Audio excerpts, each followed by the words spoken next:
China ने अपने Twitter handles पर कड़ी निंदा की, बहुत तगड़ी निंदा की साहब। वो निंदा दूर तक पहुंची, ईरान तक पहुंची, और उसमें उन्होंने कहा कि ये ईरान की सॉवरेनिटी के साथ और सिक्योरिटी के साथ उल्लंघन है, लेकिन कोई कदम नहीं उठाया, कोई थ्रेट नहीं दिया। और तो और रशिया और चाइना बैठकर बतिया रहे हैं कि यार वो खमनेई मर गया, क्या करें। बोले छोड़ो, जाना ही था, हो गया काम उनका। इस बीच में तमाम प्रश्न दुनियादारी के लोग पूछ रहे हैं कि साहब चाइना हटा, रशिया हटा, अब बात करते हैं नॉर्थ कोरिया की कि साहब ये तो कुछ कर सकते थे। नॉर्थ कोरिया कह रहा है कि कोई मुझे काउंट ही नहीं कर रहा है, जब मेरे संरक्षक लोग ही नहीं बोल रहे तो मैं कहां खड़ा रहूंगा। वो बेचारा अपने आप में अलग खड़ा है। बात करी जाए भारत की, दुनिया को शांति का पाठ पढ़ाने वाला भारत, डिप्लोमेसी, डायलॉग और पीस। मार्क कार्नी भारत की यात्रा पर हैं, हमने उनके सामने भी यही कहा कि जो सिचुएशन मिडिल ईस्ट में बन रही है उसमें हम शांति की अपील करते हैं। भारत से उम्मीद की जाती थी, क्योंकि ईरान के साथ भारत की मित्रता रही है, ईरान हमारा प्रतिद्वंदी नहीं रहा। ऐसे में खमनेई के साथ जो भी हुआ उस पर भारत की तरफ से अब तक कोई भी कंडोलेंस मैसेज नहीं गया। हमारे मैसेजेस गए मिडिल ईस्ट में शांति के नाम पर, अपनों की सुरक्षा के नाम पर, जो हमारे लोग फंसे हैं उनके नाम पर। विदेश मंत्री के द्वारा तमाम प्रकार की बातें हुई हैं foreign minister of Saudi Arabia के साथ में।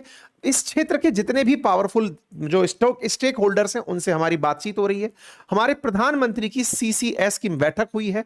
लेकिन हमारे देश में जिस तरह की प्रतिक्रियाएं शिया समुदाय के लोगों के द्वारा खमने के लिए दी गई हैं, भारत सरकार से अपेक्षा की जा रही थी कि एक देश का सुप्रीम लीडर, जिसको अमेरिका ने उस दौर में मार दिया जब शांति वार्ता चल रही थी, इजराइल ने उस दौर में मार दिया जब जेनेवा में ईरान के साथ बातचीत चल रही थी, युद्ध का बिना अनाउंसमेंट किए धोखे से जिसको मार दिया गया हो, बोले वो स्थिति भारत की तरफ से एक सांत्वना मैसेज की तरह ही बनती।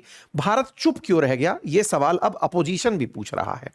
भारत के बारे में अपोजिशन का मतलब, भारत सरकार के रिएक्शन के बारे में अपोजिशन का कहना है कि इंडिया कभी इतना कमजोर नहीं दिखा। अपोजिशन ने भारत सरकार से सवाल उठाकर यही पूछा है कि ईरान के सर्वोच्च शिया धर्मगुरु खमनेई की इजराइल और अमेरिका के हाथों हत्या हुए 24 घंटे होने जा रहे हैं। प्रधानमंत्री मोदी और भारत सरकार के मुंह से एक शब्द श्रद्धांजलि का नहीं निकला, ना ही इजराइल और अमेरिका की निंदा में निकला। हमारे हिंदुस्तान का नैतिक नेतृत्व क्या है, हमारा सभ्यता के मूल्य क्या है। भारत सरकार ने जो स्टैंड लिया हुआ है वो सुप्रीम लीडर के साथ कुछ हुआ है, हम उन्हें रिकॉग्नाइज नहीं कर रहे।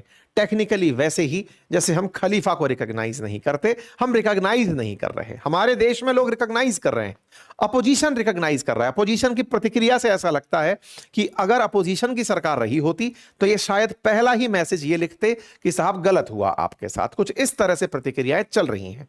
युद्ध के दौर में भारत का क्या स्टैंड हो, यह बड़ा सवाल है। भारत इजराइल के साथ खड़ा है, भारत नेतन्याहू के साथ मिलकर आया है, हेक्सागन बनाने की बात कर रहा है। इनके बीच में इस तरह की बातें होना कि भारत ने क्या ईरान को आइसोलेट छोड़ने का निर्णय कर लिया है, क्योंकि जिस नेतन्याहू के द्वारा यह कहा गया कि हम भारत के साथ मिलकर हेक्सागन बनाएंगे, उस हेक्सागन में ईरान के खिलाफ ही मोर्चा खोलने की बात थी क्या? क्या भारत का यही पेशेंस टेस्ट चल रहा था क्या कि आप ईरान के खिलाफ चुप रहना, हम आपकी सुरक्षा के लिए आगे से आगे खड़े रहेंगे? कौन सी सुरक्षा? यदि कल को आपको पाकिस्तान के साथ जंग करनी पड़े तो हम आपके साथ रहेंगे। यह तो वक्त ही बताएगा। प्रधानमंत्री की इजराइली यात्रा के अगले दिन ही ईरान पर हमला होना यह दर्शाता है कि कहीं ना कहीं भारत नेतन्याहू के साथ कोई ना कोई डील करके आया है। वो पब्लिक होगी नहीं होगी यह आने वाला समय बताएगा, क्योंकि इस तरह से भारत केवल जीसीसी कंट्रीज के साथ, जो कि अमेरिका के प्रो हैं, उनके साथ उनकी खुशामदीद पूछ रहा है और ईरान पर कोई प्रतिक्रिया नहीं दे पा रहा है। यह कहीं किसी स्ट्रेटजी का पार्ट तो नहीं? यह बड़ा सवाल है और इसी वजह से लगातार सवाल हो रहे हैं कि भाई ये हो क्या रहा है। इन स्थितियों में भारत ने तो अपना स्टैंड पकड़ लिया, वो प्रो इजराइल हो गया, लेकिन बड़ा सवाल पाकिस्तान से है। पाकिस्तान से सवाल इसलिए है, लेकिन वही वाली बात है कि हम करने वाले होते कौन है? हम वो करने वाले होते हैं जिन्हें कुछ दिनों पहले पाकिस्तानियों ने यह कहकर चिढ़ाया था कि हमने सऊदी अरब के साथ में ऑल वेदर फ्रेंडशिप कर ली है, अगर सऊदी के ऊपर हमला हुआ तो वो हमला पाकिस्तान पर माना जाएगा। आज पाकिस्तान कहां दुबक कर बैठ गया। सऊदी अरब के सऊदी अरामको के ऊपर ईरान का हमला हुआ।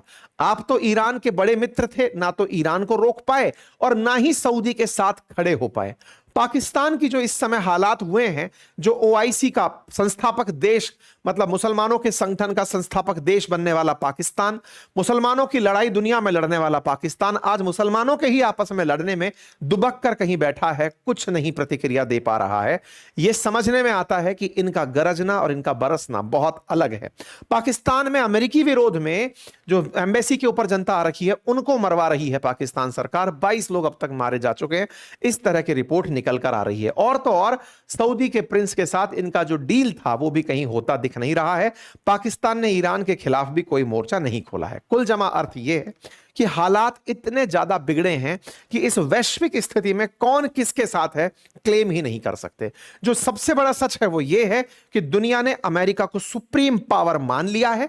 उसके सामने कोई देश कोई भी रुख लेने की स्थिति में नहीं है।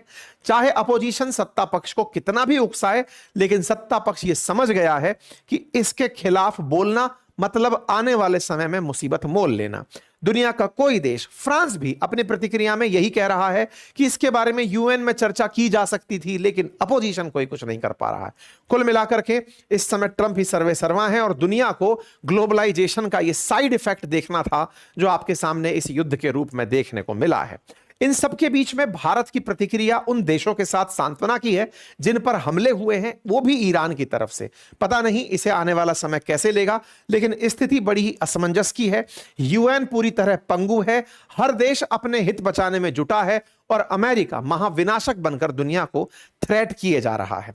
बाकी जो भी अपडेट होंगे आप तक पहुंचाए जाएंगे। आप इस विषय पर क्या सोचते हैं, अपनी राय कमेंट बॉक्स में अवश्य लिखिएगा। जहां तक बात हो हमारे एआई कोर्सेज की, जिसमें क्लॉड का जिक्र हमने किया है, समझाने में हमने ये नहीं सिखाया है कि पेंटागन ने हमला कैसे किया। हमने बताया है क्लॉड क्या है, कैसे काम करता है, आप उसे कैसे यूज कर सकते हैं। अगर आप चाहते हैं तो इस कोर्स को ज्वाइन कर सकते हैं, लिंक कमेंट बॉक्स में पिन किया हुआ है। आपका समय शुभ रहे। धन्यवाद।